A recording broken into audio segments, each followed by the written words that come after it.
Ahoy, ahoy, and welcome to a brand new edition of the Ramble on Reactions. Sitting right over there with his spirit fingers is clever Eric Muller. Sitting over there with his badass t-shirt of Saints of Day and Night. It's pretty badass. I'm a big fan of it. I know. I would pull it up higher, except this is one of the few shirts that I wear that actually has like hard profanity on it. So I'm kind of happy it cuts off right here. That being said, check out Janine DeBean's shirt on TeePublic because she's awesome, and I bought 2 of these, and I haven't worn this one, but I know we're going to be watching an Oscar party later amongst friends, and I can wear all the hardcore swearing shirts I want. Speaking of things that are hardcore and rated R, he saw Red Sparrow earlier today. Because someone had to. This is one of those things where like, we'll take one for the team. That's right. I'm the team player this time around. This time. So, Red Sparrow is the story of Jennifer Lawrence, who is a Russian ballet dancer who is having a successful career until she's injured on stage and has to give up her career, and then she's then forced by her uncle, who's in the movie's equivalent of the KGB, to go to, as Jennifer Lawrence quotes, and I'm quoting her on this, goes to horse school to learn how to become what's known as a sparrow, which is a spy of the Russian government that literally their sole purpose is to seduce people. A horse school. Okay. Horse school. Was that played by Joel Edgerton? He is the U.S. spy that she is after. Okay, so he's U.S. spy. So, answer this question first. Yes. Is this Black Widow the origin story? No, actually, I thought it was. I really did think it was going to go that way, but no, because Black Widow, her entire thing is like, I've been like this since I was 10. Okay. Jennifer Lawrence is, this happened to me last week. Okay, like any good Jennifer Lawrence story. Right, everything happens to her in a week. And it's like Mother, where all the shots are like this of her. Anyway, is that good on the story? Is there anything else you want to elaborate about that? I mean, yeah, then Joel Edgerton, he's in this, he plays the male lead. He is a U.S. spy who was in Russia, got found, and he's on the run. So Jennifer Lawrence is out to try to get him to go back to Russia so they can get him, and then he's trying to get her to come to the U.S. because she's, you know... Jennifer Lawrence. Right. And who just doesn't want her in the good old U.S. of A.? Huzzah! Huzzah.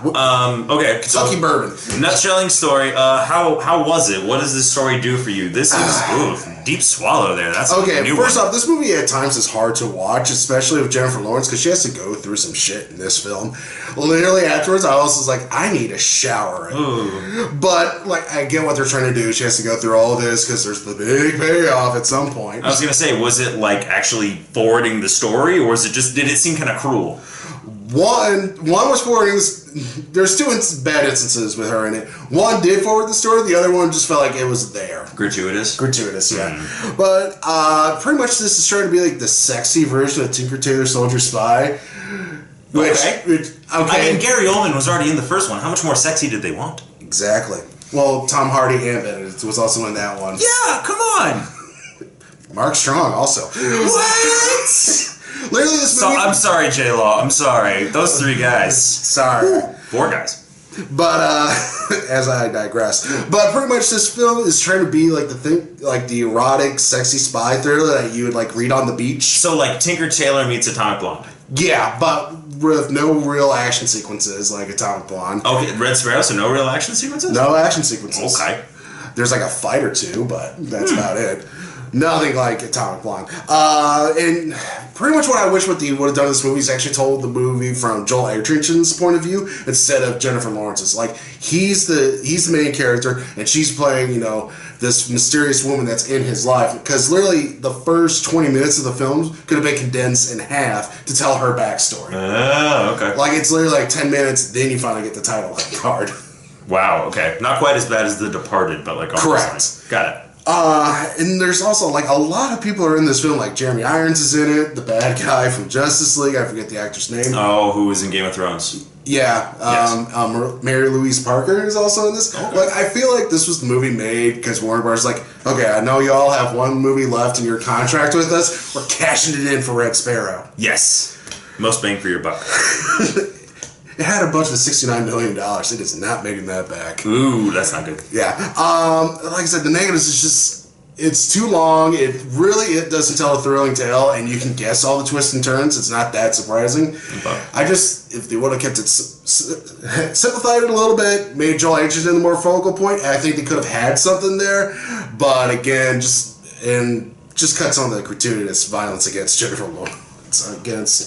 I really hope we get like more Joel Edgerton vehicles. I want Joel Edgerton to be the new Jeremy Renner, where it's just like he pops up in everything, and you're like, everything you're in, you make it better. Yeah, literally, if Joel Edgerton was in this film, I probably would have walked out. I'm like, oh, this is so boring. I was gonna say that would have been what we should have talked about earlier. That's how you save the DCEU. They had Joel Edgerton. You get Joel Edgerton in there somewhere. I'm aware of that. Yeah. But, I mean, Red Sparrow, it's going to be one of those films that we don't really think about much afterwards. Sure. I give it a C. Okay.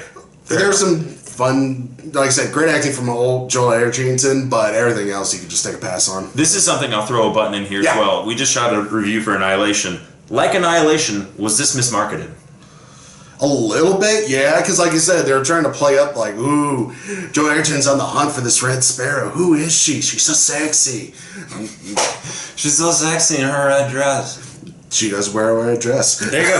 So, but I wanted to throw that great, in we there. just gave CinemaSins a great idea for the video. Nice. But that's kind of what I wanted to throw in because addendum to the Annihilation review. It was mismarketed. It was kind of marketed as a sci-fi horror, and it's not that at all. So I was just curious because I'd heard a little bit about Red Sparrow, and it was just like, because you said there was 2 action scenes, and I'm like, don't they put action scenes in the trailer? So wasn't that kind of mismarketing? Yeah, literally. I think this would have been a better cat and mouse spy thriller if they would have done a better job refocusing the story as opposed to making it all about Jennifer Lawrence. I mean, she is like, we put her name on there, people are gonna see it. Not this time. Oh, zing! On that note, that's our review for Red Sparrow with a little addendum about Annihilation. Like, comment, subscribe, and share. Please let us know what you thought about Red Sparrow, whether you agree, whether you think Jennifer Lawrence is the best actress of all time and everything she does is great, or whether you're like, yeah, could have been better. That's clever Eric Muller sitting right over there. That's Handsome Dan 9 rocking out over there. As always, ramble on. #Save the Crew.